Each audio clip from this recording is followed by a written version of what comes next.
तो मूवी की शुरुआत में हम एक फैमिली को देखते हैं जिसमें मैसी नाम की लड़की अपने मॉम डैड के साथ रहती है। आज मैसी के डैड का बर्थडे है।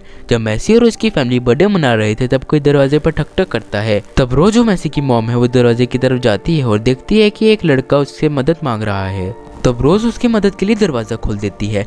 वो लड़का उन्हें बताता है कि उसका बड़ा भाई जॉन जख्मी है। तब मैसी की मॉम जॉन का इलाज करती है। फिर उसके छोटे भाई को खाना देकर पूछती है कि वो कहाँ जा रहे थे। तब वो ठीक से कुछ जवाब नहीं देता, लेकिन तभी जॉन वहाँ आता है और बताता है कि उसकी गाड़ी का एक्सीडेंट हो गया था। लेकिन मैसी की मॉम को उन पर शक हो जाता है और दरअसल उनका शक सही भी था। वो दोनों लड़के चोर थे। लेकिन अब उन्हें याद आता है कि उनकी गाड़ी में एक बैग था जिसमें बहुत सारे पैसे थे। अब उन्हें वो बैग लाना था, तो जॉन कुछ बहाना बना के रोज के साथ उसकी गाड़ी में अपनी गाड़ी की तरफ निकल जाता है जहाँ कार में किसी की लाश पड़ी हुई थी, जो मैसी की मॉम ने भी देख ली थी और उससे सवाल करती है। तब जॉन रोज को गन के निशाने पर तानकर बोलता है कि वो ये बात किसी को न बताए। फिर अपने बॉस को कॉल करके बताता है कि वो और उसके बॉस का बेटा बिल्कुल ठीक है और पैसे भी उनके पास ही हैं। तो हाँ, कार में हमने जो लाश देखी थी वो बॉस के बेटे की ही थी। अब वो वापस रोज के घर आ जाते हैं, लेकिन रोज किसी को कुछ नहीं बताती। अब जॉन और उसका छोटा भाई घर छोड़कर जाने लगते हैं। तभी जॉन को याद आता है कि वो पैसों का बैग अंदर ही भूल गया है। वो पैसों का बैग लेने अंदर जाता है, लेकिन खिड़की से। अभी वो एक ऐसे कमरे में पहुंच जाता है जहाँ एक औरत बंधी पड़ी थी। दरअसल यही औरत इस घर की असली मालकिन है और मैसी की असली मॉम। असल में रोज का एक बेटा था जो मैसी की मॉम की कार के आगे आकर मर गया था। ये एक मामूली सा एक्सीडेंट था, लेकिन रोज ने अपने बेटे का बदला लेना था, इसलिए उसने मैसी की मॉम को किडनैप करवा के यहाँ इस कमरे में बांध कर रखा।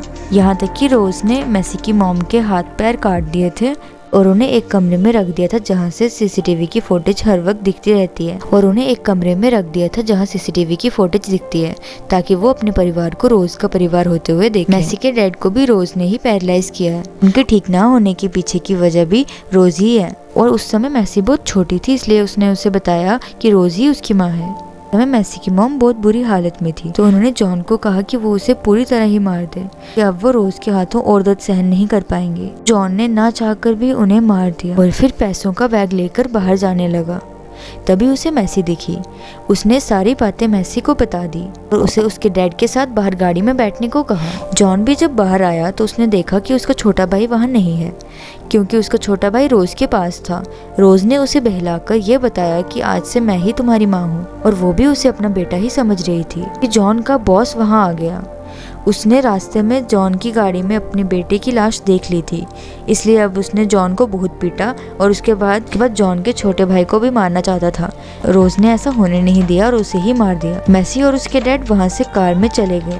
अब रोज और जॉन का भाई माँ बेटे जैसे रहते। अब हमें दिखाया जाता है कि जॉन भी उस औरत की तरह एक कमरे में पड़ा है जहां उसके सामने सीसीटीवी की फुटेज इसमें वो अपने छोटे भाई को देख सकता है। रोज ने उसके भी हाथ पैर काट दिए। ऐसे भी अब एक अलग जगह पे रहकर अपने डैड की देखभाल करती है। उसके डैड भी अब ठीक होने लगे थे। फिर उन्होंने पुलिस के पास जाकर उन्हें सब कुछ बता दिया। अब पुलिस रोज को ढूंढ रही है और इसी के साथ ये मूवी खत्म होती है। Thanks for watching.